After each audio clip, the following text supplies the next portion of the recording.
All right, everybody sit down, get a warm drink, get comfortable. Bungie just dropped a fairly beefy TWAB with a lot of info on Season 21, changes coming to Trials, economy changes, and a whole bunch more. I'm going to do my best to summarize the whole thing up for you like I usually do. First of all, if you missed the big article yesterday, Bungie put out kind of a pre-TWAB outlining a bunch of changes to roaming supers and abilities coming in Season 21. I'll go ahead and link that down in the video description if you want to check it out. But on to this week. We have our official first look at Season of the Deep, which drops on May 23rd. A lot of people have keenly pointed out that the character in the promo picture kinda looks like Sloan. If you're a relatively new player, Sloan was an old NPC back in early D2 on a now gone location called Titan. Also, if you look real close, her hand might be taken or something, unsure. But this looks like Season 21 might take place on Titan, possibly partially underwater or something. Looks kinda awesome to me though. I'm on Team Sloan all the way. Okay, moving on. We got 3 new Strand Aspects coming in Season 21, and we have all the info on all 3. Hunters, you get Threaded Spectre. Activate your class ability to leave behind a decoy woven from strand matter that draws the attention of nearby combatants. After taking significant damage or when combatants approach, the decoy will detonate, dealing damage and releasing threadlings that seek out and attack nearby foes. That sounds really silly, and I'm completely here for it. Anybody out there ever played Halo Reach? Sounds a lot like the decoy ability thing that you could use in trick people with. Mainly sounds like a PvE thing, but you could probably make it work in PvP. Even if they don't fall for the decoy, you could still place one in a doorway, around a corner, and anyone who touches it running through will get blown up. Fun stuff. Titans, you get Flechette Storm. When sliding, activate your charged melee ability to leap up into the air, knocking nearby targets away and dealing damage. When airborne, activate your charged melee again to launch a cluster of damaging, unraveling projectiles. Repeatedly activating melee will chain additional throws. That one's kind of interesting, a melee ability that gives the Titan a little more ranged potential. I'm wondering how high you'll be able to leap, and can you knock enemies into a wall and splatter them like a tractor cannon? Unsure, but Bungie mentions it gives Titans easier ways to unravel enemies, so good. Kinda seems like an ability that might be good in PvE and PvP. Moving on to Warlocks, we get the Wanderer. Tangles you throw attach to enemies and detonate into a suspending burst. Threadling final blows also create a tangle. That one sounds heavily PvE focused, and I'm fine with that because I already really like playing Warlock Strand in PvE. Shout out to my Warlock Strand build guide, by the way. If you haven't seen that one already, link in the video description, go check it out. The Wanderer to me doesn't sound as flashy as a decoy that blows up when you touch it, but a Strand sticky bomb with even more suspending action? Yeah, sign me the hell up. Suspending enemies in PvE is really, really good, and as Bungie mentions, you can use that to now suspend without needing a shackle grenade. But you know what? I still might roll with both anyway. Alright, moving on to economy changes. As a quick FYI, Bungie wants to remind us that for the first time, the next season in D2 will not be raising the power cap at all. 1810 will remain the pinnacle cap, meaning that if you're at the pinnacle cap right now, you'll still be at the pinnacle cap in Season 21. We then get another reminder, but again worth repeating, exotic armor focusing and decryption are coming to Raoul in Season 21. Exotic focusing tier 1 seems easy enough, but I'm really interested in exotic focusing tier 2. Yes, it's going to be omega expensive, but looking very worth it right now. 60,000 Glimmer, 3 Ascendant Shards, and 1 Exotic Cipher, but you get the exact drop of exotic armor you're looking for. No more going into a lost sector with your fingers crossed hoping to get one roll of whatever you're hunting. Now you get exactly what you want, bing bang boom. And by the way, icing on the cake, Bungie is altering exotic stats across the board, telling us that our exotics should roll with consistently higher stats and more frequent individual stat spikes in Season 21. Apparently, we can expect the average stats to be in the mid-60s? Hell to the yeah. And more good news on the exotic front. Because the pinnacle cap isn't going up in Season 21, Bungie is changing what rewards we get from ritual playlist activities to make them more worthwhile. They'll now reward a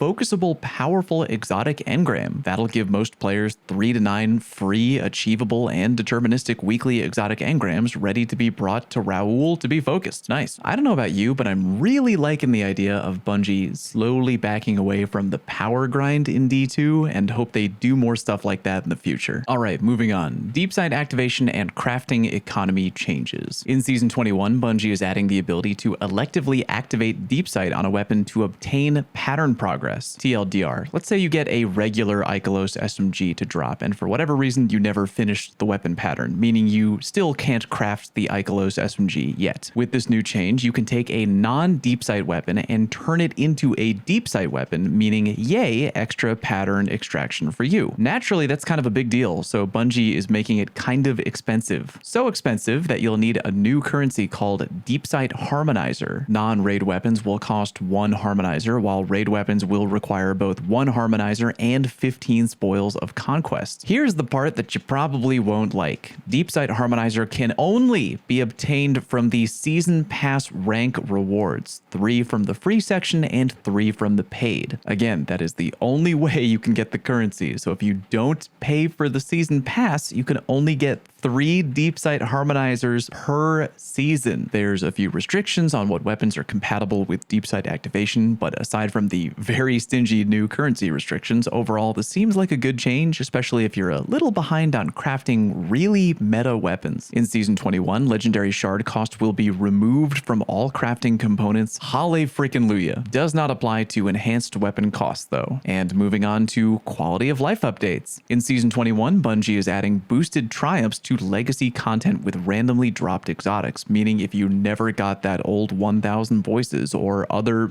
insert raid exotic here, you'll get a better shot of finally getting one in Season 21. And yeah, the triumphs are retroactive. GG, good call. And in a move which I doubt anyone will complain about, Bungie is killing both Finest Matter Weave and Rainmaker consumable items. In Season 21, any instance where you would normally get a Finest Matter Weave, you'll instead just get 1 enhancement core. And whenever players would have gotten a drop of Rainmaker, they will instead get 3000 Glimmer. On top of that, all existing Matter Weave and Rainmakers you might have in your inventory right now will be able to be broken down in Season 21 directly for either 1 enhancement core or 3000 Glimmer. Nice. Daily Vanguard bounties are being made easier too. Bounties requiring you to get a specific type of kill, grenade, headshot, whatever, now require twice as many kills to complete, but can be done anywhere in the game with extra progress for Vanguard Ops or Nightfalls. Any repeatable bounty that requires you to kill a certain enemy type has increased requirements, but can be advanced by killing any enemy type. Now you're going to get bonus progress for killing the correct type of combatant. And a few new bounties are being added too if you care about that. Archie the dog is coming back in Season 21. If you're a new player, don't ask, lol, just smile and nod. And in news that people won't like, the Season Pass and Season Pass plus 10 rank bundle are both getting more expensive. Bungie mentions this change is so that they can keep investing in, quote, crafting compelling seasonal experiences. So yeah, $2 extra at the end of the day. Annoying? Yeah. If you feel like that's too much, just don't buy the season, I guess. Look, all I'm saying is these seasons better be bangers, Bungie, all right? No more of that, here's the thing at the helm, time to drip upgrade 3 rows of random bullshit over a period of multiple weeks. And now we move on to Trials changes, of which there are a lot. Or at the very least, Bungie wrote a lot. I'll try to whittle it down to the important stuff. New Ghost Shell, new ship, new Sparrow, new shader, yay. If that shader looks good to you, by the way, you can only get it by going flawless during Season 21. Hashtag FOMO. The Messenger Pulse Rifle is coming back to Trials. Love that gun. And also, yeah, a new Trials glaive, apparently. Not gonna lie to y'all, whatever they're cooking up with this glaive better be super hot fire. Like, it can cut a Titan bubble in half and then do your fucking taxes after or something. Just not feeling it, not feeling the glaive, not feeling it at all. Prove me wrong, Bungie. I hope to be proven wrong. Probably won't be proven wrong, but we will see. Moving on to Trials Labs talk. Apparently Bungie made a big oopsie with the latest Trials Lab tests that wound up punishing high-skill solo players Lamau. They do have a fix lined up for Season 21 though, silver lining on that cloud, I guess. Another issue was that Bungie failed to communicate that beginning Sunday at Reset, players who had already been flawless could still farm adept drops on any 7-win card like they could in the regular flawless pool trials. To make up for that, on week 11 trials, which by the way is May 12th, not sure why they didn't include a date on that,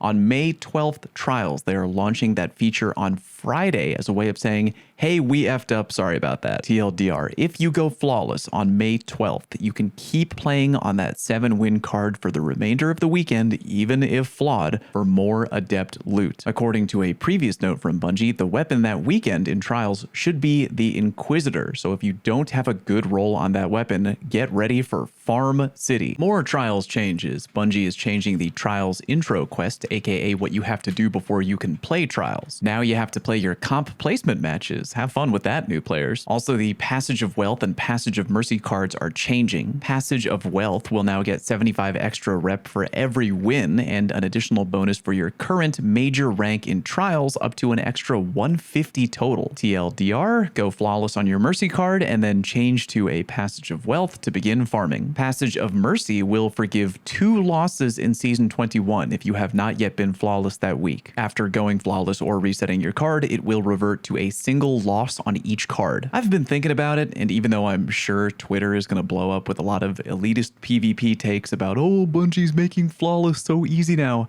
you know what? I don't care. I'm calling this change a win. Good job, Bungie. At the end of the day, that change is going to bring more people into the Trials playlist, and that is what we need. Maybe help the less good PvP folk maybe enjoy themselves a little bit more playing one of my favorite game modes. And that is coming from a guy who's been flawless a million bajillion times and helped carry other people to the lighthouse. Yada, yada, yada. I don't care anymore. Getting more people in the playlist is a goddamn dub to me. Good job, Bungie. But now let's pivot to a change that I'm questioning really hard. In Season 21, Dominion, aka Zone Trials, is going to be the new core game mode of Trials. No more elimination. Bungie gives a whole bunch of reasoning as to why they think it'll be a good change, and I'll give them the benefit of the doubt, especially as they mentioned they'll be able to balance the mode easier. We won't have repeat situations like the Burnout Trials Labs weekend where the zones were all effed up and stupid. I gotta admit, I did laugh audibly at the part where they said this, quote, promotes a healthier sandbox variety, end quote. Again, I do like giving Bungie the benefit of the doubt on this kind of stuff because they are game developers and I am just some jabroni on YouTube, but lol, I would bet literally any amount of money that the number of tier 10 intellect bubble titans and radiant well warlocks are gonna freaking octuple with new Dominion Trials, and you can quote me on that. Changes are being made to gilding the flawless title, yay, and finally a change I actually really like. There's a new emblem that you can only get in Trials, and not only that, you have to complete a certain PvP challenge in order to unlock it. You basically have to get a flawless